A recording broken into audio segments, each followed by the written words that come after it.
welcome to you all for tuning into Gambian Talents Promotion. This is Gttv News Bulletin, and I am Aissatou Koli. In the headlines this evening, more than 30 undocumented West African immigrants are said to be deported for violating the laws of the country. A female Gambian dancehall artist has made some pinching revelations after years of silence in the music industry. In internationals, Nigerian President Bola Ahmed Tinubu is facing a test as protests against high cost of living and bad governance continue to rock towns and cities. These and many more coming shortly after this short commercial break. Stay tuned.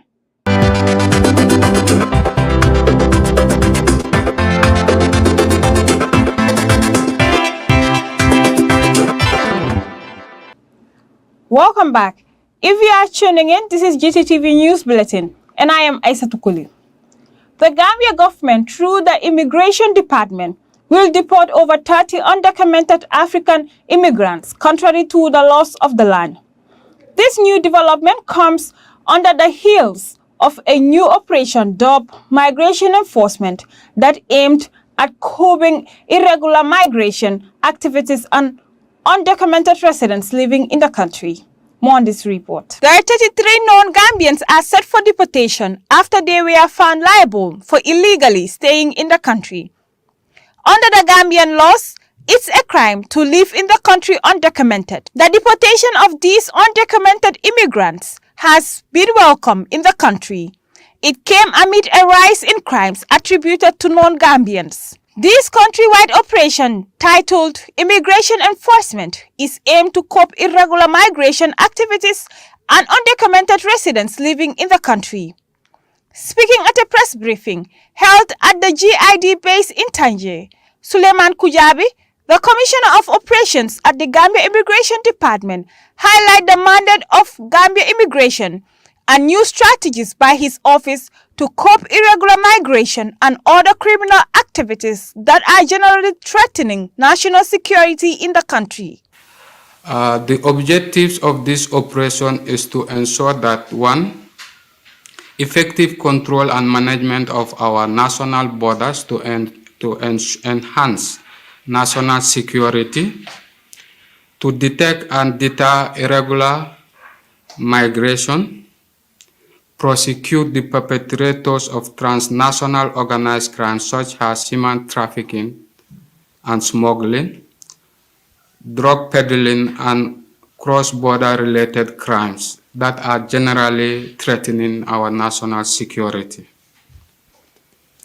Also, to regulate the issue of residence and employment and establishment of foreigners in the country. Commissioner Kujabi revealed that 38 non-Gambians were processed and taken to court, out of which 15 are Guineans, 1 Malian, 5 Senegalese, 2 Nigerians, 3 Ivorians, 11 Sierra Leoneans, and 1 Benin nationals were arraigned before the Brikama Magistrate Court and 33 convicted, remaining 5 of which their cases are pending.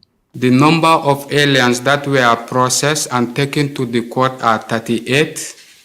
Out of it, 15 are Guineans, 1 Malian, 5 Senegalese, 2 Nigerian, 3 Ivorians, and 11 Sierra Leoneans and 1 Benin national. Out of this number, 33 are convicted. 5 of them, their case is pending, depending on what will be the outcome of the judge. And some of them claims to be Gambians, and they were given 2 weeks to establish their status. 381 individuals were initially apprehended, out of which 40 are Gambians, 13 Guinea-Bissau nationals, 84 Guineans, 52 Senegalese, 6 Mauritanians, 5 Malians, 89 Nigerians, 2 Benin nationals, 77 Sierra Leoneans, 11 Ivorians, 1 Liberian, and 1 Nigerian. Out of these 381 individuals, 303 were able to regularize their stay. Deportation of individuals from host countries required resources. In responding to how they are going to send these people back to their various countries, here is Commissioner Kujabi again. We know there's a lot of challenge regarding to the budget, even what we are receiving from government in terms of removal of this kind of people. But notwithstanding, we must start it from somewhere else. The little resources that we have, we will bank on that so that we can able to do. But I will appeal for government or other partners to support us, because without security, maybe you yourself might not be here. So strengthening the security or giving them what is all required is a necessity if we want our country to develop.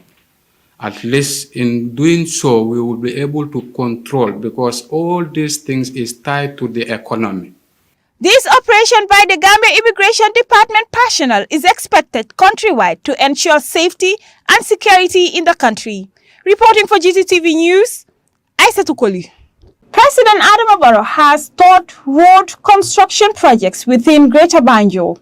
The projects are the 50 kilometer of 20 new OIC urban roads. The presidential motorcade's first stop was the 2.5 kilometer Bundung Highway Road, where work is at advanced stage and near completion. More on this report. As part of his government's move to shape transportation within the urban communities to help ease the difficulties faced by people, His Excellency President Adama Barrow on Saturday made a tour to several roads construction projects within the Greater Banjul area. Once completed, the roads are expected to play a significant role in economic growth within the urban settlement. These projects are the 50 kilometer of 20 new OIC urban roads. The presidential motorcade's first stop was the 2.5 kilometer Bundung Highway Road, where work is at advanced stage and near completion. The National Assembly member for Bundung Kakunda, Suleiman Jambe, expressed delight and thanked the president on behalf of the people of Bundung Kakunda for such a project, which he said will contribute to the daily lives of its residents. As far as our community is concerned, rest assured, Your Excellency, we are very grateful of this project. And as I told you last time, you will have your own inauguration, but the community of Bundung also is ready to have a special inauguration of this road, which we are going to do across, along this highway, because this is development, and this is why we are all representing the people. So as long as you brought this wonderful project for us, we are very appreciative on behalf of the people of Bundung, and we are very thankful of everything and your government. From the Bundung Road, the president proceeded to other project sites in West Coast region, where he was welcomed by Gambians from all walks of life, singing and dancing in the streets of their various communities.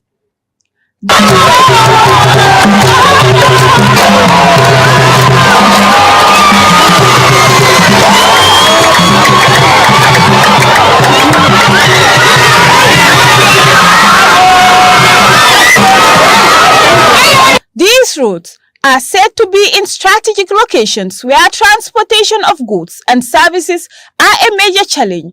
But with the construction of these 20 new roads along with drainage and streetlights will boost local business and ease the movement of people. Among those who spoke was the Minister for Information, Dr. Ismaila Ceesay. It's part of his transformative agenda to transform the infrastructure of this country, to be given first-hand progress report. He doesn't want to get it on his table. He wants to come and see what is happening, but also engage with the people, the beneficiaries of these roads, to listen to their concerns, to know exactly how they are feeling, what they are feeling, but also how they are seeing this road. So this is very important. It's not going to end here. Very soon the road projects will end.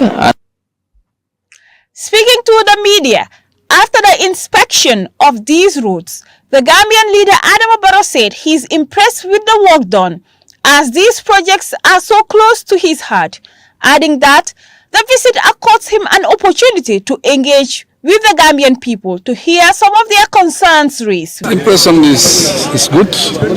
We are in high spirit. It is our normal routine inspection. But normally, I come out districtly to come and see these roads because these roads are very, very, very close to my heart. And I've always been saying it. I will say it again. No infrastructure, no development. And also coming close to the grassroots is very important. You listen to them. I spoke to many of them. I read their body language. They are very, very happy, but they have other challenges. And always when they put their challenges across, we engage the contract to see how best we can address that, as soon as possible. But so far, I think we are happy. Our target is October, and maybe our next 3 months will be in October. President Barrow outlined plans to ensure road safety for every individual, adding that his government's target on infrastructure exceeded the initial target and some of the challenges faced. I think, I don't know whether you are observant, but me, I'm always very sensitive to what happened around my area. When I got to the Sukuta Junction, that is Sukuta Jabang, there was a vehicle path, highway patrol. This is the way we are going to protect the road. The road is not ready yet. There are a lot of things that we will be doing. We will be doing, sleeping police. Sleeping police, yes. On the road. You see the finishing? The finishing is coming. And we will have special trained police with vehicles, with motorbikes, you understand? And they will be patrolling the highway 24/7, and it will have security cameras also. So we are not ready yet. Let us allow us a little bit of time. Very soon we will finish and we will implement all what it takes, to make sure that that road is protected and the people are also protected. The development of a good road transport network plays an important role in the economic development of a country. A good road network spurs commercial engagements, hereby improving the livelihoods of the citizens. For Gttv News, Aisa Tukoli. The police anti-crime officers have arrested 6 suspected notorious armed robbers after a brutal attack on residents of Brookwood Heights that left some residents seriously injured and huge amounts of money and other valuable items stolen. This gang is said to have terrorized communities within the Greater Banjul for so long, Alfunejaro reports. This notorious gang is known to have terrorized so many communities within the Greater Banjul. They are alleged to have attacked residents of Brookwood Heights with deadly cutlass and knives, leaving many injured and stolen many valuable materials worth in thousands of dollars. Updating the media about the arrest of the 6 alleged armed bandits, Police Anti-Crime Chief Commissioner Momolu Sow had this to say. Our patrol team encountered an armed robbery attack at Brookwood Heights. The patrol team was alerted as around 3-4 a.m. when a group of robbers were conducting their activities in two compounds at Brookwood Heights. So when the team responded, they were able to arrest one of the robbers. So during the investigation, that robber that was arrested led to the identification of some of his accomplices. On Sunday, being the 26th of July, these robbers were all round up arrested at an apartment at Vigilo. So in our midst here, we have one Ibrahim Abba, 18-year-old, alias Q. They call him Q. And we also have Asan So, alias Sesko. He's a 22-year-old living at Sanchaba. And we have also Sirif Diba, alias C-Boy. He's a 23-year-old man living at Tanje. He's a fisherman. And we have Mohammed So, alias is also 20 years and a plumber. And we have also Usman Sise, alias Osi, is also arrested. So these 5 robbers, you can see in the footages, we recovered 3 brand new cutlasses that they use on their victims. The top cop added that these notorious criminals have been charged with 5 counts, including murder and willfully burglary damage. So these people are serious criminals that have been doing a lot of havoc within the Greater Banjul area. And right now we have charged them with 5 counts. 1. Attempt to murder. 2. Robbery with violence. 3. Burglary and stealing. 4. Willful damage to property. 5. Attempt to commit felony and also conspiracy to commit felony and receiving stolen property. These people will be, as soon as possible, the investigation is concluded, they will appear before court. Even tomorrow, one of their cases will appear at court. So I want to assure the general public that the ACU is doing all its efforts through the help of the Inspector General of Police, and we have to appreciate his efforts, because without his support, we will not able to do what we are doing today. The arrest of these gang members have been welcomed by Gambians as the country continues to see a sharp rise in crimes and killing. Funejalo reports. Gambian female dancehall artist Sana Cham, who goes by her stage name Tanga Cham, has spoken out for the first time since going silent in the music industry for the past years. In an exclusive interview with Gambian Talents, she revealed that her biggest regret was quitting music for marriage. But what's the reason for her regret? Well, Alfatu Juf sat down with her to find out. In a thrilling interview with the dancehall lady Tanga Chama, was fired up on art the reason for her total silence in music. But she made a shocking revelation that had she known what was going to happen, that she would not have gotten married. This, she said, is one of the biggest regrets she endured in her life. In an unapologetic tone, she revealed what happened to her and went on to say, people can't say anything about her. So what people are saying in the media, I don't care. Boy, fuck you what? You cannot stop people from talking. So let them talk and you do the work. Life goes on, you know. Being living music and being in a marriage. Wow. That's the most regret. I'm gonna say it. I don't care what people gonna think. Because man, gonna buy my whole career, my whole normal life, my everything, just for marriage. Just to be in a very good marriage. I have my kids. Hamga, majamu yala, am suma jama, maneka suma jiker, neka suma jabot. I buy like, hamga, dama buy like my whole life, my whole everything, just for say. But at the end, boy lolo. Speaking on some of the challenges she faced as a female artist, the eloquent dancehall singer said, all didn't come on a silver plate for her in her music career. However, she praised her family and some other people who have been there for her throughout financial and morally. Fatou Diouf, Gttv. The Gambian Vice President Mohamed B.S. Jallow has flown out of the neighboring Senegal for a state visit. He was received by his Senegalese counterpart, the Prime Minister Ousmane Sonko, in Dakar. The two high-profile officials discussed a wide range of issues of benefit to both nations. Fune Jallow has been following the developments, and she now reports. On a state visit to Senegal, the Gambian Vice President Mohamed B.S. Jallow discussed a wide range of issues including security and other collaborative issues of benefit to both countries. The two vice presidents also discussed cross-border trading of trees from Casamance into the country as they pave ways in addressing the problem in their discussion. They also dealt into fishing sectors of both countries. One of them is the cutting down of trees with casualties involved in such an act, destroying the forest. Both countries have share in Casamance because it's in the border of Senegal and Gambia, which is why discussion is needed to resolve the problem. The Gambia and Senegal share a lot of trading in terms of military and bridge. Both countries will take measures to see through the things they share together. They agree to make them stronger, which will keep both countries' relationship more close and stronger. Reporting for Gttv News, I am Funejalo. From that story by Funejalo will take us for a short commercial break. When we come back, we'll look at news beyond our borders. Stay tuned.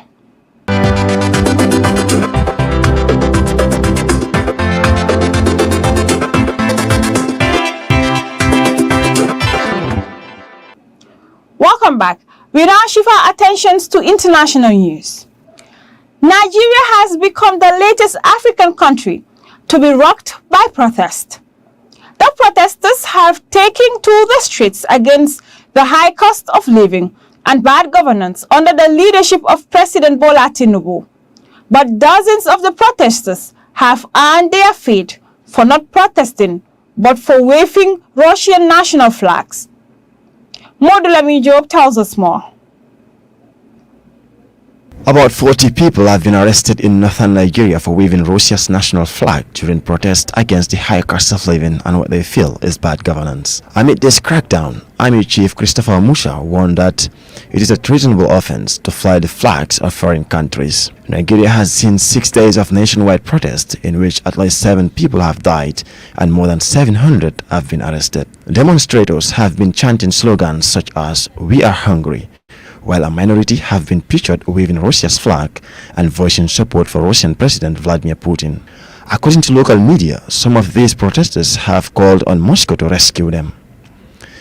The subsequent arrests are seen as an attempt to stifle any fledgling support for Russia in Nigeria, a leading oil producer and a key ally of Western powers.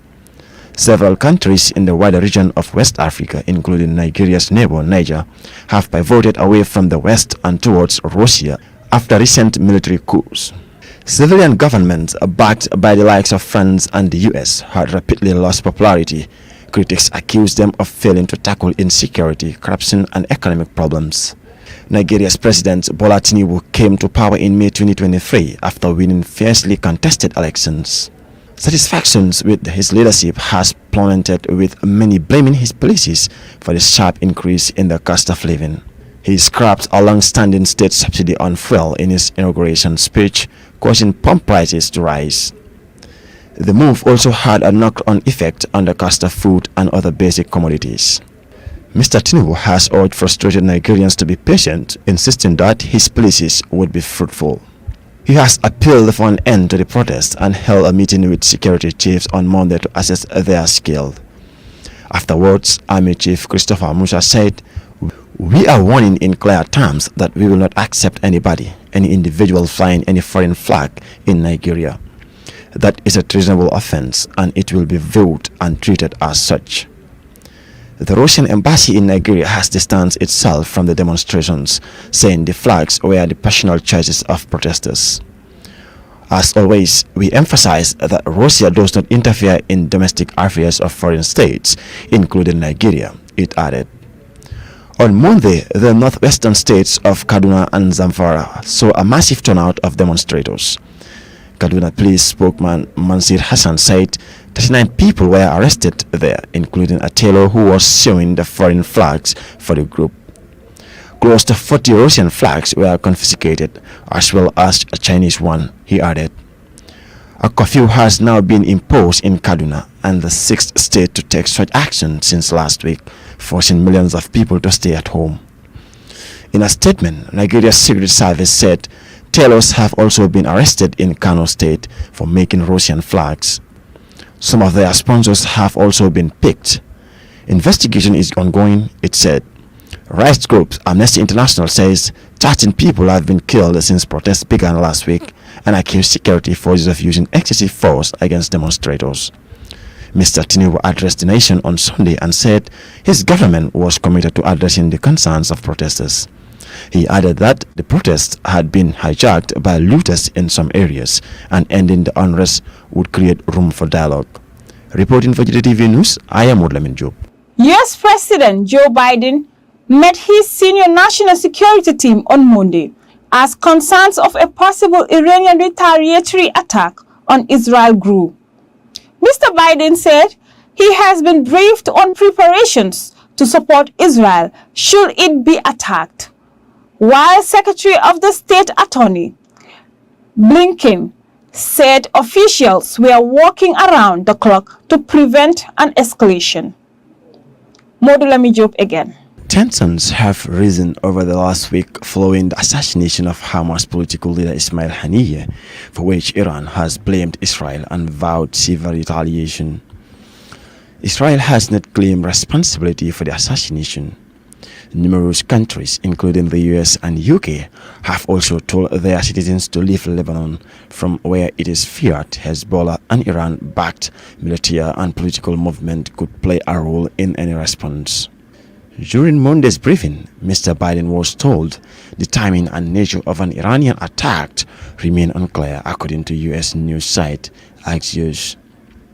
A day earlier, Mr. Blinken reportedly told his G7 counterparts that Iran and Hezbollah would attack Israel within 24 to 48 hours. In a statement released after the briefing, Mr. Biden said, "We received updates on threats posed by Iran and its proxies, diplomatic efforts to de-escalate regional tensions, and preparations to support Israel should it be attacked again." He added that steps were being taken to respond to attacks on U.S. forces in a manner and place of our choosing. On Monday, several U.S. personnel were injured in a suspected rocket attack on a U.S. military base in Iraq. Speaking to reporters earlier in the day, Mr. Blinken said officials were engaged in intense diplomacy pretty much around the clock with a very simple message: all parties must refrain from escalation. He added that a ceasefire would unlock possibilities for more enduring calm not only in Gaza itself but in other areas where the conflict can spread. Earlier in the day, Mr. Biden spoke to King Abdullah II of Jordan about efforts to de-escalate regional tensions, including through an immediate ceasefire and hostage release deal. A statement from the White House said. A joint statement from the G7 also expressed deep concern at the heightened level of tensions in the Middle East, which threatens to ignite a broader conflict in the region. Talks that had brought renewed hope of a ceasefire deal to end the conflict in Gaza have faltered following the events of recent weeks. On July 27, 12 children and teenagers were killed in a strike on the Israeli-occupied Golan Heights. Israel accused Hezbollah of carrying out the strike, though Hezbollah denied any involvement. Days later, Fuad Sukur, a senior Hezbollah military commander, was killed in an Israeli airstrike on a suburb of the Lebanese capital, Beirut. 4 others, including 2 children, were also killed. Hours later, Hania was assassinated in Iran. Iran's Revolutionary Guard Corps (IRGC) said Hania was killed in a strong blast caused by a short-range projectile fired from outside the house where he was staying while visiting the capital, Tehran. Palestinian President Mahmoud Abbas said in an interview with Russian state news agency RIA Novosti that the killing would have a negative impact on the ongoing negotiations. Israel has not commented on the assassination, but Israeli Prime Minister Benjamin Netanyahu said afterwards that Israel had delivered crushing blows to Iran's proxy groups in recent days. Following the killings in Lebanon and Iran, the IRGC said Israel would receive a severe punishment at the appropriate time, place and manner. While Hezbollah leader Hassan Nasrallah said the conflict had entered a new phase. It is the closest the conflict has come to escalation since April, when Iran fired some 300 drones and missiles at Israel in response to an Israeli strike on an Iranian consulate in Syria that killed a number of senior military commanders. Reporting for Gttv News, I am Modlamin Job. That news of Joe Biden brings us to the end of this news bulletin. But before we take a leave of you, here are our top stories once again. More than 30 undocumented West African immigrants are said to be deported for violating the laws of the country. A female Gambian dancehall artist has made some pinching revelations after years of silence in the music industry. In internationals, Nigerian President Bola Ahmed Tinubu is facing a test as protests against high cost of living and bad governance continue to rock towns and cities. Well, thank you for the pleasure of your company. Do join us again. From me, Aissatou Koli, and our production team. Have a wonderful evening. Bye-bye.